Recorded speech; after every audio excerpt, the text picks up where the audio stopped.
Good evening. My name is Daniel Cameron. I am 34 years old and the first African-American Attorney General in Kentucky history. It is an honor to be with you as a proud Republican and supporter of Donald J. Trump. I was raised in Kentucky, just a few miles from Abraham Lincoln's birthplace. Our first Republican president believed in compassion, self-reliance, freedom, equality, and justice. Sadly, there are some who don't believe in this wisdom or in the better angels of our shared American history as they tear down the statues of people like Ulysses S. Grant, Frederick Douglass, and even Mr. Lincoln himself. Lincoln said, "Any nation that does not honor its heroes will not long endure." And for Republicans, our heroes are those who propelled an imperfect nation ever forward, always striving to make life better for everyone. Even as anarchists mindlessly tear up American cities while attacking police and innocent bystanders, we Republicans do recognize those who work in good faith towards peace, justice, and equality.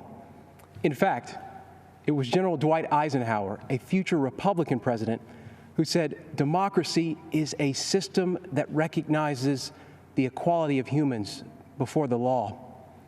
Whether you are the family of Breonna Taylor or David Dorn, these are the ideals that will heal our nation's wounds. Republicans will never turn a blind eye to unjust acts, but neither will we accept an all-out assault on Western civilization. My values were shaped by my faith and by my parents. I worked at their small coffee shop, meeting people from all walks of life. And I realized something. No matter who we are, everyone needs a cup of coffee. That lesson stuck with me because despite our differences, we all want the same things: for our children to have more opportunities than we did, to feel the dignity of work, and to believe that if you play by the rules, you can make a good life for yourself and your family. So the question is, will we choose the path that gives us the best chance to meet those universal desires? Or will we go backward to a time when people were treated like political commodities who can't be trusted to think for themselves? I think often about my ancestors who struggled for freedom. And as I think of those giants and their broad shoulders, I also think about Joe Biden, who says, "If you aren't voting for me, you ain't black," who argued that Republicans would put us back in chains, who says there is no diversity of thought in the black community. Mr. Vice President, look at me. I am black. We are not all the same, sir. I am not in chains. My mind is my own. And you can't tell me how to vote because of the color of my skin. Joe Biden is a backwards thinker in a world that is craving forward-looking leadership. There's no wisdom in his record or plan, just a trail of discredited ideas and offensive statements. Joe Biden would destroy jobs, raise our taxes, and throw away the lives of countless unborn children. And he is captive to the radical left, a movement committed to cancel culture and the destruction of public discourse. They believe your skin color must dictate your politics.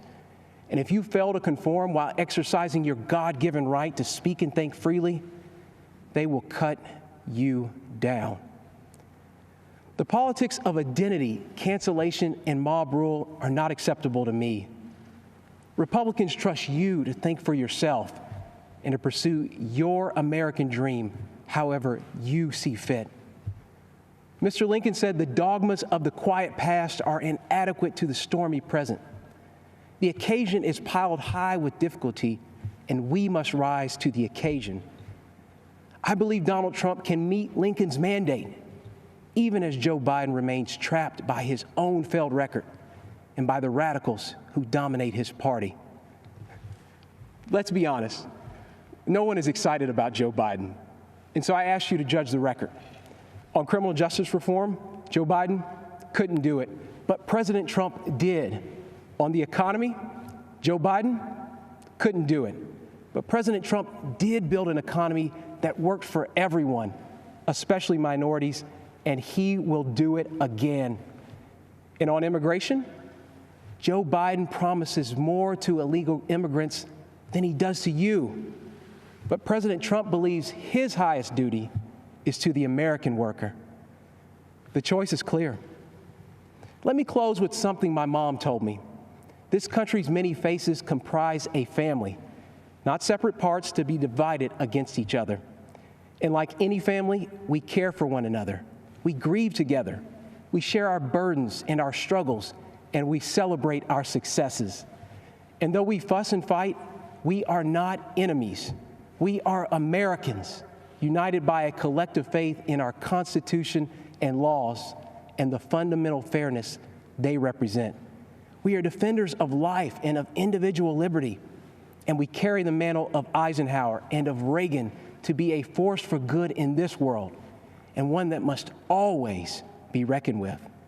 That's my Republican Party, the party of Lincoln, that believes America is an indispensable nation, an evergreen tree, standing tall in a turbulent world.